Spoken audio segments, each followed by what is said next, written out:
দলহাট ফুলবাৰী অঞ্চলৰ যাত্ৰীসকলৰ বাবে এটা বেয়া খবৰ।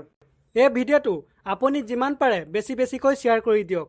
কাৰণ যোৱা কেইদিনমানৰ আগত ফুলবাৰী দলহাট হৈ যোৱা 5 জানুৱাৰীৰ পৰা প্ৰতিদিনে ৰূপা শইকীয়া ট্ৰেভেলছ নামৰ বাছখনে ডিব্ৰুগড় মেডিকেললৈ যাত্ৰা কৰিব বুলি মই নিউজ এটা মুকলি কৰিছিলোঁ।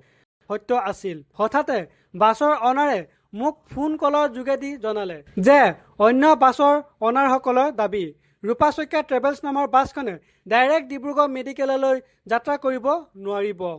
সেইবাবে বাছৰ অনাৰে আমাৰ লখিমপুৰ জিলাৰ MLA মানৱ ডেকা ছাৰৰ লগতে ফুলবাৰী দলহাটবাসীলৈ হাতযোৰ কৰি অনুৰোধ জনাইছে।